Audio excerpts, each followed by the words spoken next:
Genesis 11. Now the whole world had one language and a common speech. As people moved eastward, they found a plain in Shinar and settled there. They said to each other, "Come, let's make bricks and bake them thoroughly." They used brick instead of stone and tar for mortar. Then they said, "Come, let us build ourselves a city with a tower that reaches to the heavens, so that we may make a name for ourselves. Otherwise we will be scattered over the face of the whole earth." But the Lord came down to see the city and the tower the people were building. The Lord said, "If as one people speaking the same language they have begun to do this, then nothing they plan to do will be impossible for them. Come, let us go down and confuse their language so they will not understand each other." So the Lord scattered them from there over all the earth, and they stopped building the city. That is why it was called Babel, because there the Lord confused the language of the whole world. From there the Lord scattered them over the face of the whole earth. This is the account of Shem's family line. 2 years after the flood, when Shem was 100 years old, he became the father of Arphaxad. And after he became the father of Arphaxad, Shem lived 500 years and had other sons and daughters. When Arphaxad had lived 35 years, he became the father of Shelah. And after he became the father of Shelah, Arphaxad lived 403 years and had other sons and daughters. When Shelah had lived 30 years, he became the father of Eber. And after he became the father of Eber, Shelah lived 403 years and had other sons and daughters. When Eber had lived 34 years, he became the father of Peleg. And after he became the father of Peleg, Eber lived 430 years and had other sons and daughters. When Peleg had lived 30 years, he became the father of Reu. And after he became the father of Reu, Peleg lived 209 years and had other sons and daughters. When Reu had lived 32 years, he became the father of Serug. And after he became the father of Serug, Reu lived 207 years and had other sons and daughters.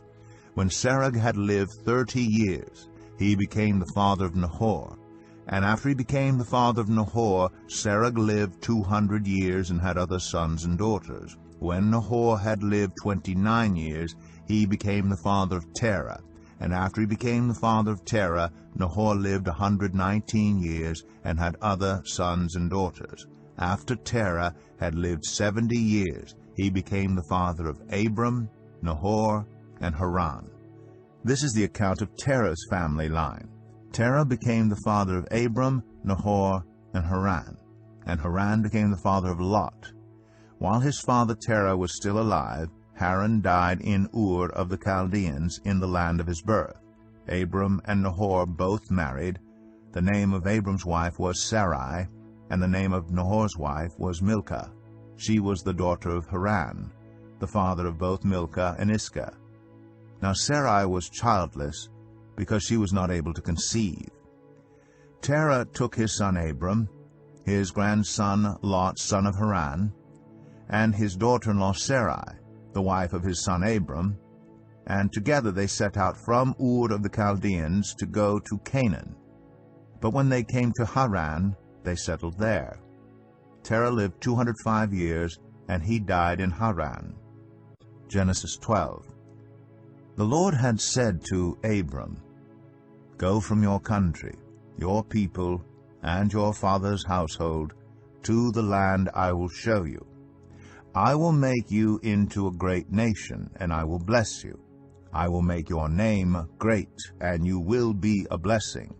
I will bless those who bless you, and whoever curses you I will curse.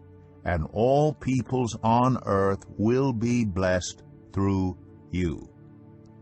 So Abram went, as the Lord had told him, and Lot went with him. Abram was 75 years old when he set out from Haran. He took his wife Sarai, his nephew Lot, all the possessions they had accumulated, and the people they had acquired in Haran, and they set out for the land of Canaan, and they arrived there. Abram traveled through the land as far as the site of the great tree of Moreh at Shechem. At that time the Canaanites were in the land. The Lord appeared to Abram and said, "To your offspring I will give this land." So he built an altar there to the Lord who had appeared to him. From there he went on toward the hills east of Bethel, and pitched his tent with Bethel on the west and Ai on the east. There he built an altar to the Lord, and called on the name of the Lord. Then Abram set out and continued toward the Negev. Now there was a famine in the land, and Abram went down to Egypt to live there for a while, because the famine was severe. As he was about to enter Egypt, he said to his wife Sarai, "I know what a beautiful woman you are. When the Egyptians see you, they will say, 'This is his wife.' Then they will kill me, but will let you live. Say you are my sister, so that I will be treated well for your sake, and my life will be spared because of you." When Abram came to Egypt, the Egyptians saw that Sarai was a very beautiful woman. And when Pharaoh's officials saw her, they praised her to Pharaoh, and she was taken into his palace. He treated Abram well for her sake, and Abram acquired sheep and cattle, male and female donkeys, male and female servants, and camels. But the Lord inflicted serious diseases on Pharaoh and his household because of Abram's wife Sarai. So Pharaoh summoned Abram. "What have you done to me?" he said. "Why didn't you tell me she was your wife? Why did you say, 'She is my sister,' so that I took her to be my wife? Now then, here is your wife. Take her and go." Then Pharaoh gave orders about Abram to his men, and they sent him on his way with his wife and everything he had.